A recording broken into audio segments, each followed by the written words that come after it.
Lidando com a doença piedosamente. Como passar pela doença de forma piedosa?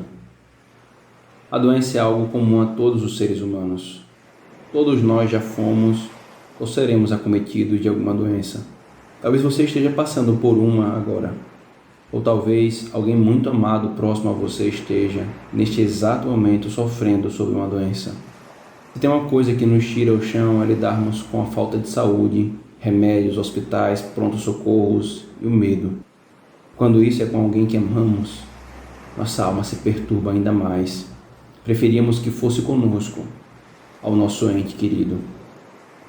E as lágrimas sem fim começam a correr em nossos olhos e face, quando é uma doença crônica ou fatal ou sem cura. Choramos como se já estivesse conosco a própria morte, não a doença. Sem dúvida, situações de doença são uma grande ocasião de tentação e ao mesmo tempo uma grande provação que demanda de nós uma resposta, piedosa ou não.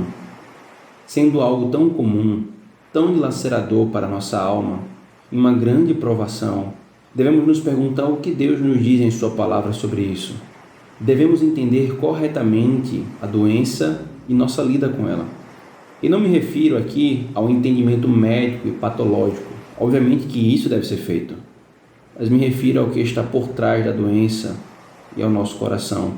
Devemos entender também se a doença é uma ocasião de tentação e provação, como devemos reagir a ela, quais posturas de coração devemos ter, como devemos orar, o que devemos fazer, etc. Este podcast procura responder a estas e outras questões para que, ao passarmos pela doença, lidarmos com ela de forma piedosa, pois de nada ou pouco valerá passarmos por ela e dela sermos tirados, se em todo o processo tivermos sido reprovados pelo Senhor. Se o Senhor não tiver sido ativa e positivamente glorificado por nós. Se você é crente no Senhor e ama mais a Ele do que a sanidade de seu corpo, você sabe disso. Mas se não é, isso vai lhe parecer loucura ou insensibilidade. Eu não quero que veja dessa forma. Se você não ama de verdade, o que você vai querer dele é meramente a cura. Se ele não a der, contra ele você se revolta. Você tentará o manipular para obtê-la. Você chamará de fé no Deus do impossível a arrogância de decretar a ele curas e outros jargões infantis, fazendo de Deus seu serviçal, quando na verdade, por meio da doença, ele quer nos levar além, a uma rocha mais alta, a uma bênção maior. Que adianta o homem ganhar a cura de todas as suas doenças e perder a sua alma? Assim, para que a alma não seja perdida, mesmo recebendo a cura do corpo, pergunte a Deus: como devo lidar com a doença piedosamente? O que ela é, na verdade? Como devo reagir a ela? O que é a doença? Biologicamente falando, uma doença é uma alteração biológica no estado de saúde provocado por uma patologia, isto é, um desvio anatômico ou fisiológico em relação à normalidade. Porém, essa definição, que é verdadeira, é uma constatação ou descrição do que está posto em um aspecto biológico. A pergunta feita, o que é a doença, na verdade, é para nos remeter a algo mais profundo. Por que ela existe? Qual é a sua natureza? Eu peço que você acompanhe comigo o que falarei. O primeiro passo para agirmos corretamente é crermos e compreendermos corretamente o que Deus diz.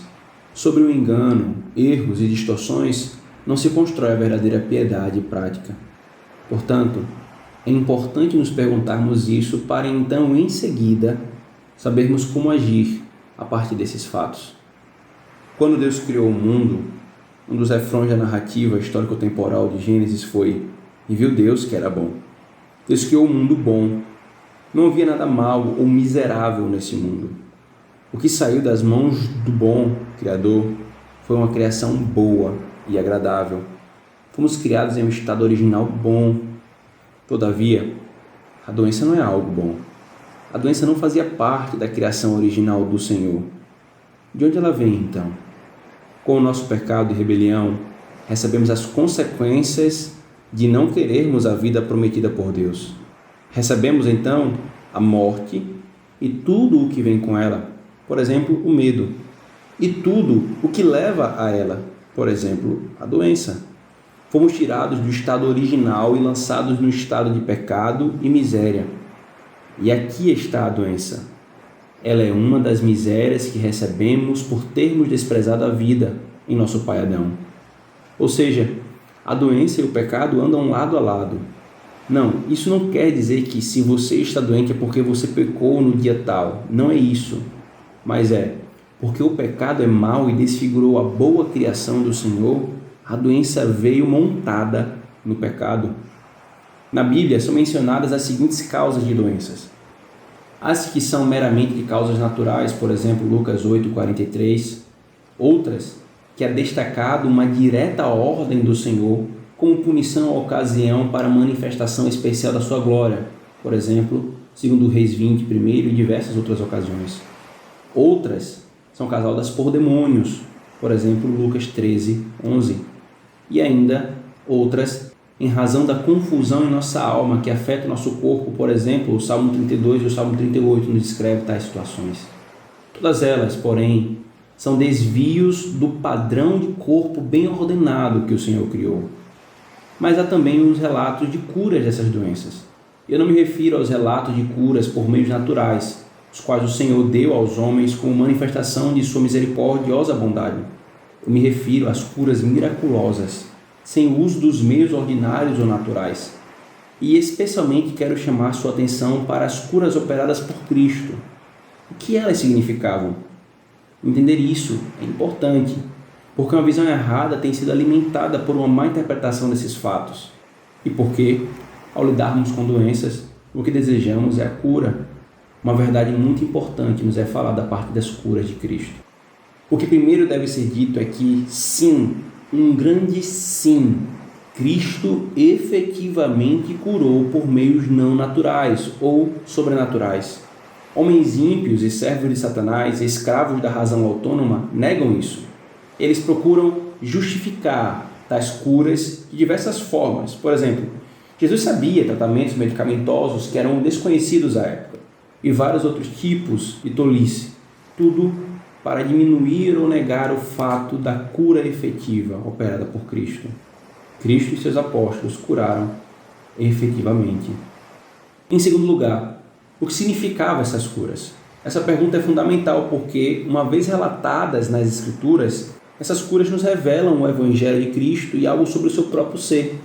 A pergunta é: como ou em que aspecto elas revelam? Destaco pelo menos 2 ensinos. Primeiro, as curas de Cristo revelam que Cristo é o Salvador de pecadores. Ele veio buscar e salvar perdidos. Sua obra redime a alma do inferno, nos livra do pecado. Porém, nós não caímos apenas no estado de pecado. Lembra? Caímos no estado de pecado e miséria. As curas de Cristo mostram também que Ele veio nos livrar da miséria a que o pecado nos reduziu. Exercendo o seu poder sobre aquilo que é visível, nos mostra que tem poder sobre o que é invisível. O segundo ensino é que as curas, e particularmente o poder de curar, de portar o dom de curar, foram instrumentos do Senhor para autenticar a pregação do Evangelho e a revelação da nova aliança do Pacto da Graça recém-estabelecida. Esse era o padrão da revelação. A cada nova revelação, milagres e sinais autenticando ela. Esses 2 ensinos são os principais. Porém, surge uma outra questão. Deus continua fazendo curas? A resposta é sim, sem dúvida. Não se pode nem se deve negar isso, sob risco de blasfemar contra Deus. Indubitavelmente, Deus continua a curar por meios ordinários e meios extraordinários. Embora a Escritura deixe claro que ninguém mais possui o dom de cura, como os profetas e apóstolos, o que eu não teria tempo para explicar agora, cremos que Deus ainda continua fazendo. Sua providência rege todas as coisas com ou sem os meios. Lembre-se dessa verdade e fato, pois mais à frente isso norteará nossa prática na lida com a doença em diversos pontos. Como reagir à doença? Há pelo menos 5 conselhos para que reajamos à doença nossa ou de nosso ente querido, piedosamente. Primeiro, que a doença, a existência dela e o experimentá-la, que leve para mais perto de Cristo. Que seja um trampolim para buscar aquele que veio nos salvar do pecado e das misérias do pecado, entre elas a doença, como vimos. A ênfase nesse primeiro conselho não é a busca pela cura física, mas a busca pela redenção, pelo livramento do estado de pecado e miséria. Se passarmos pela doença e ela não nos conduzir para mais perto daquele que nos livra dela, não apenas com a cura, mas com a redenção, ela foi inútil. Nós somos reprovados nessa provação. Explicitamente, a Escritura nos diz que, dentre vários motivos e finalidades, Deus faz uso das provações e deixa vir as misérias sobre os homens, visando com que eles vejam o quão terrível é o pecado em que estão, para que pela palavra se voltem para Cristo. Por exemplo, Apocalipse 9, 20 e 21, que nos diz que Deus, após fustigar a humanidade com as consequências do seu próprio pecado, ao invés de reconhecerem o quão odioso é o pecado e o estado em que caíram, se lançaram a mais pecados. Que não seja o nosso caso.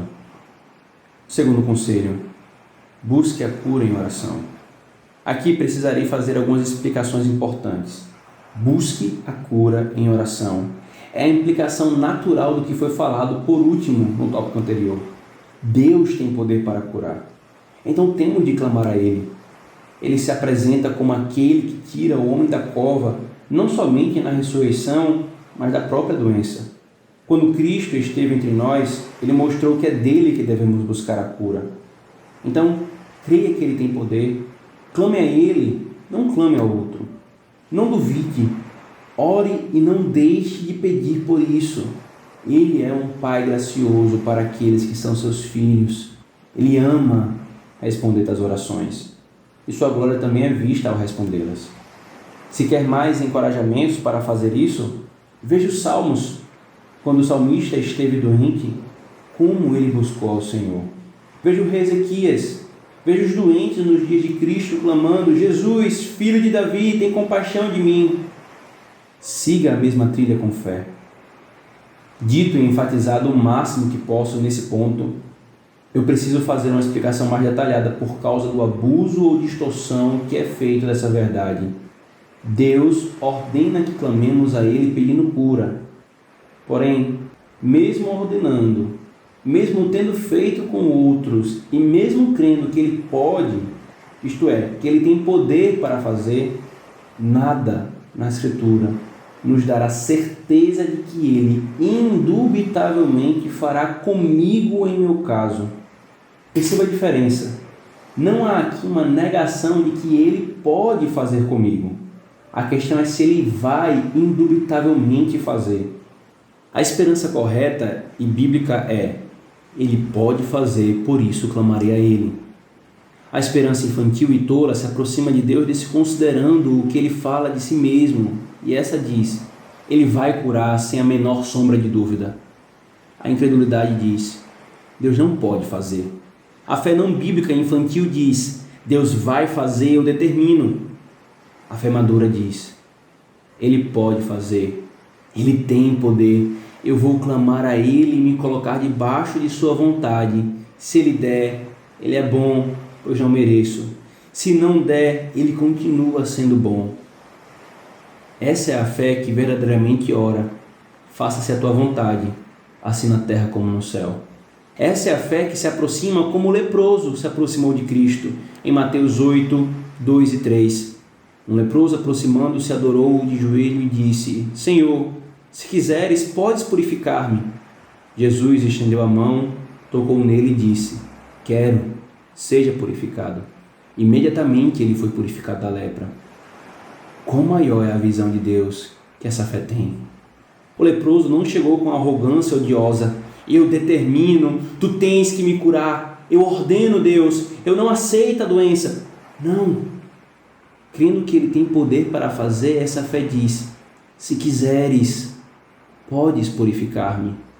Essa sim recebeu de volta um: quero, seja purificado. Como ministro do Evangelho, Deus me ordena afirmar com certeza as coisas certas da palavra. Ele diz: todo aquele que crê e se arrepende será salvo. Essa é uma das coisas mais certas para as quais há promessas certas. Eu tenho de afirmá-las sem dúvida, afirmá-las com convicção. Não é arrogância, é a verdadeira fé. Porém, há coisas que não foram dadas tais certezas e não são acompanhadas com promessas certas. Cura e doenças é uma delas. Porém, para os que estando em Cristo, estão doentes com risco de morte, mesmo não havendo a certeza indubitável de cura, sabendo que Deus pode curar, há a certeza do favor de Deus a despeito da doença. Há a certeza de que, ainda que morram, viverão. Há a certeza de que seus pecados em Cristo estão perdoados. Essas são as certezas que constroem uma verdadeira esperança. Então, clame por cura. Se você não crê que Ele pode fazer, você peca. O poder de Deus para curar é certo. A questão é se Ele vai ou não querer fazer isso nessa situação. Em qualquer das duas possibilidades, Ele vai ser glorificado e devemos buscar coisas mais excelentes. Portanto, clame da maneira certa, com o coração e espírito em disposições corretas. Cuidado com profetadas, cuidado com charlatães que prometem curas certas. Cuidado com sentimentos de certeza interiores e subjetivos. Veja, o próprio apóstolo Paulo, que pregando o Evangelho, usava-se das curas nessas ocasiões, para cumprir o papel dela de autenticar a pregação, quando viu seu amigo, irmão em Cristo e cooperador da pregação do Evangelho, Epafrodito, doente, mortalmente doente, não se pôs a decretar cura. Tão somente relata seu alívio, depois da apreensão e quase morte dele, em Filipenses 2, 25 a 28. Ou ainda, quando ele foi preso, em sua primeira prisão, não encontramos Paulo decretando e determinando que saísse da prisão ou coisa do tipo, não. O que ele fez? Buscou a base para a verdadeira alegria no Senhor. Buscou o contentamento. Buscou forças no Senhor para passar por tudo aquilo. Filipenses 4, 11 a 13. Inclusive é nessa ocasião em que é dito: tudo posso naquele que me fortalece. Eu posso, inclusive, continuar preso por aquele que me fortalece. Portanto, eu encerro esse conselho mostrando um dos grandes problemas e perigos de uma fé infantil, no mau sentido. Se orarmos sem considerarmos o que foi falado, dissermos da certeza da cura em nosso caso particular, quando não há base na Escritura para essa certeza em meu caso particular, e essa cura não vier, seremos tentados. Nós e quem estiver ao nosso redor, e até mesmo a pessoa que estava doente, seremos tentados a questionar, se decepcionar ou se frustrar com Deus. Ora, será pensado, não era tão certo o que Ele iria fazer em meu caso particular? E não ocorreu isso. Que Deus é esse? Ou é mentiroso ou não existe. Porém, não foi Deus quem prometeu uma cura certa para aquele caso particular. Foi a fé infantil e não fundamentada na palavra, que atribui a Deus o que Ele não atribuiu, colocou na boca de Deus o que Ele não disse. Portanto, creia que Ele pode curar, peça e clame a Ele. Ao mesmo tempo, saiba que é um pedido cuja resposta não há uma promessa certa na Escritura Sagrada. Ele pode fazer, Ele irá fazer se quiser, mas se não quiser, que nosso coração se submeta. Terceiro, faça uso dos meios naturais e ordinários. Ou seja, busque cura pelos meios ordinários. O sexto mandamento diz: não assassinarás, em Êxodo 20. Ele é posto no aspecto negativo, porém, seu aspecto positivo é: preserve a vida. Somos chamados por Deus a fazer todo o possível para que nossa vida e a do próximo seja preservada. E fazer uso dos meios naturais e ordinários para a cura de uma doença é obedecer a esse mandamento. Não há nenhuma incompatibilidade com orar para que Deus nos cure e fazer uso dos tratamentos ordinários para isso. Deus pode usar os meios ordinários para tal. Apenas tolos que mal conhecem e mal aplicam a doutrina da soberania e da providência de Deus é que colocam tais coisas como excludentes. Portanto, procure saber qual o melhor tratamento possível. Se você pode fazê-lo, faça-o. Seja diligente nisso. Agora é importante lembrar, não faça dos meios de cura o teu Salvador. Não esteja neles a tua esperança derradeira. Nada pode ter a nossa esperança absoluta senão Deus. Use os meios confiando no sábio Deus que os deu à humanidade. Não faça dos meios e tratamentos um Deus, que não será o Deus vivo e verdadeiro. Quarto conselho. Agora preste bem atenção nisso. A doença não é um fim em si mesma. Ela é um meio para algo mais glorioso.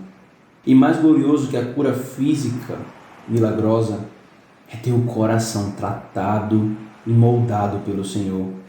O Senhor usa as aflições da vida para isso. Veja, isso não é estoicismo, nem desesperança, nem insensibilidade. Em nada. Isso diminui os conselhos 2 e 3. Mas isso é colocar a esperança em bases mais sólidas. É a suma do passar pela doença piedosamente. Nada ou pouco valerá passarmos por ela, como falei, e dela sermos tirados se em todo o processo tivermos sido reprovados pelo Senhor. Se o Senhor não tiver sido ativa e positivamente glorificado por nós. Mas que grande proveito há em termos o coração moldado e desmamado do mundo por meio e na doença. Se Ele nos dá a cura, isso é motivo de louvor. Se Ele não nos dá, isso também é motivo de louvor.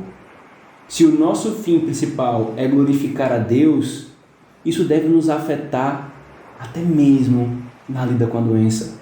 Se você é crente no Senhor e ama mais a Ele do que a sanidade do seu corpo, você sabe disso. Mas se não é, isso vai lhe parecer loucura. Se você não ama, o que vai querer dele é mera e somente a cura. Como eu falei, Ele quer nos levar além, a uma rocha mais alta, a uma bênção maior. Qual é o fim mais glorioso que o Senhor objetiva alcançar em nós por meio das doenças? Se você é filho de Deus, crente no Senhor Jesus, saiba que Ele busca coisas com verdadeiro peso de glória para o seu povo. Diversos textos poderiam ser citados, porém cito e trato apenas de um, para observarmos o que Ele intenta em nós.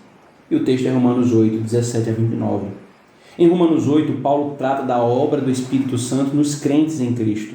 E dentre várias obras elencadas, a obra de adoção e testemunho dessa filiação recebe uma importante menção dos versos 12 a 17. Entretanto, ao se deparar com a doutrina e a realidade da adoção, alguém poderia se perguntar: como posso ser filho de Deus e passar por sofrimento nessa vida?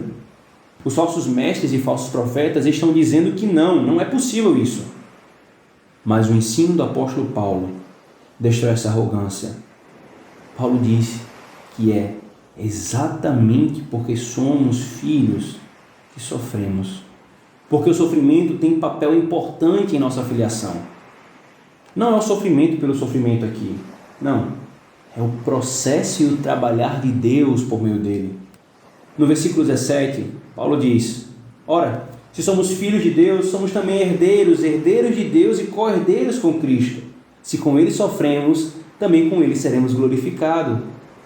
Primeiro, Paulo nos mostra que o sofrimento tem o papel de nos identificar com Cristo em seus sofrimentos. É uma expressão visível de nossa união mística e espiritual com Ele. Segundo, no verso 18, Paulo diz: porque para mim tenho por certo que os sofrimentos do tempo presente não podem ser comparados com a glória a ser revelada em nós. Paulo nos mostra que um dos papéis dos sofrimentos é nos fazer contemplar e desejar a glória por vir. É nos desmamar desse mundo para que nossa esperança seja posta na era vindoura. E é tão significativo que Paulo faz a comparação incomparável. A glória é tão maior que o maior sofrimento não pode ser comparado. Ou seja, Se grande está sendo a luta e o nosso sofrimento, Deus está nos dando a oportunidade de vermos quão maior é a glória prometida para que você a ame mais, a deseje mais. Os sofrimentos são esporas que nos lembram de levantar a cabeça para o que está acima do sol. São marretadas em nosso esforço de construir nosso castelo e reino neste mundo e buscarmos o reino de Deus somente. E em terceiro, versículo 28 e 29, Paulo nos mostra que tudo o que Deus faz visa o nosso bem. Porém, não é o que nós pensamos ser o nosso bem. Paulo diz claramente que bem é esse que Deus intenta por meio dos sofrimentos. Abre aspas. Sermos conformes à imagem de seu Filho. Fecha aspas.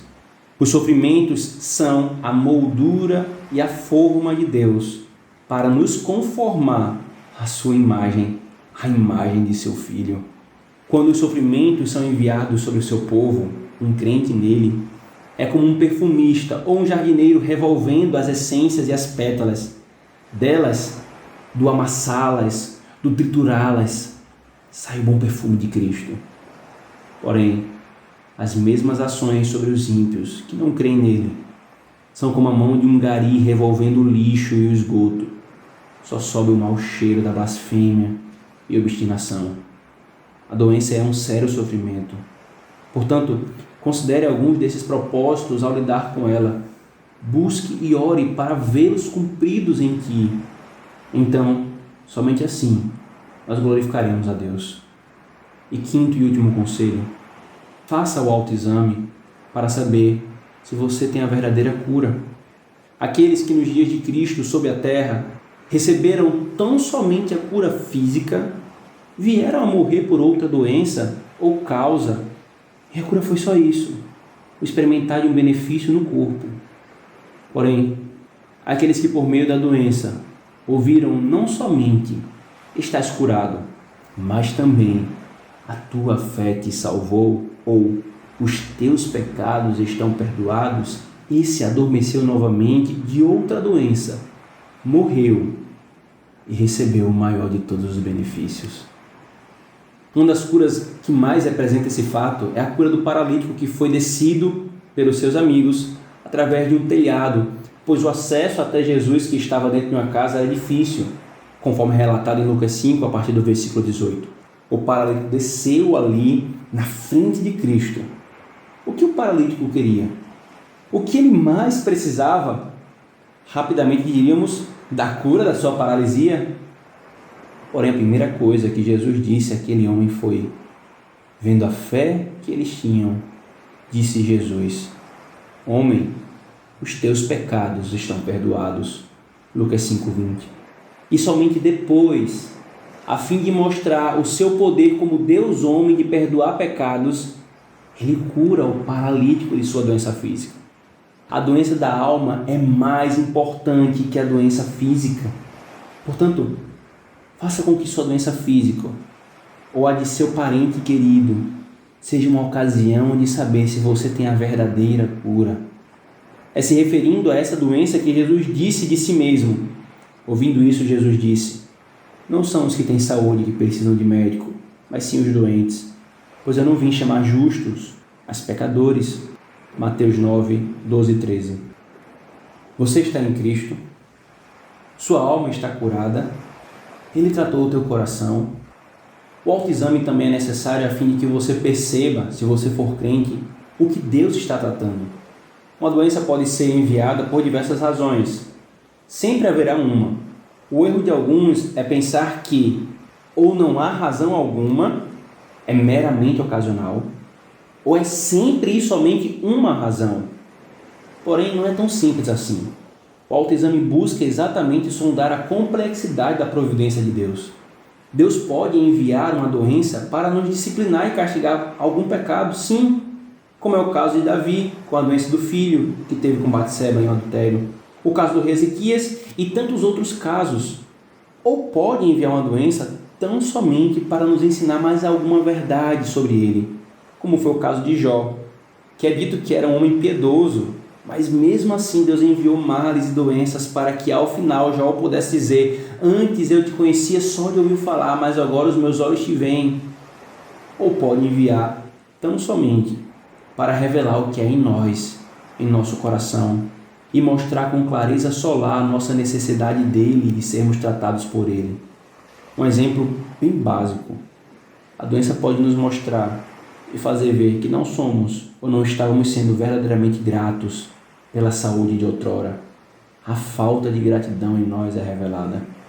Ou pode nos mostrar como crentes que professam a fé naquele que venceu a morte, cuja esperança é que vençamos juntos a morte, o tamanho do medo da morte que nós temos. Portanto, em todo o processo, faça o autoexame. Sonde o seu coração. Questione o estado dele e o que há nele para encontrar algo que Deus queira tratar. E se a morte chegar, ou se perceber que a doença caminha para isso? Em todo o tempo de luta contra a doença, prepare-se para essa possibilidade. Não é descrença, muito pelo contrário. Somente a fé verdadeira pode se deparar com a morte e se preparar para ela. Somente a fé verdadeira pode olhar para ela com um olhar firme e sereno. Não perca tempo. Se prepare para essa oportunidade. Se sua doença não vier chegar à morte, você receberá do Senhor um grande benefício para a sua alma.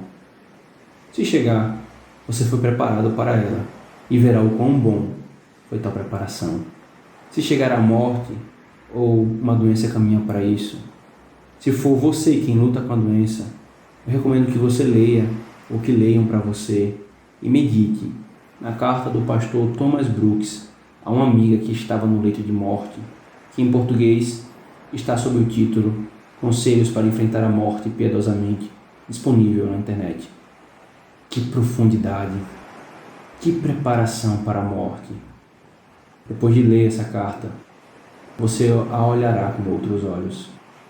Porém, se for um ente querido seu que luta com a doença e vier a óbito, seu coração deve estar destroçado. Que dor! Queria olhar nos seus olhos e dizer o quão sinceramente lamento por isso. Se for o seu caso, peça forças a Deus. Se possível, assim que oportuno, ouça o podcast disponível no YouTube, semelhante a esse, intitulado Vivendo o Luto Piedosamente. Lutemos contra a doença piedosamente, pois não importa qual seja o resultado, Deus será glorificado ativamente e sairemos vencedores. Que o Senhor te abençoe no meio da luta contra a doença. Amém. Eu sou Christopher Vicente, ministro do Evangelho na Igreja Presbiteriana do Brasil e pastoreio efetivamente a Igreja Presbiteriana no Manancial do Natal, em Natal. Que Deus nos abençoe.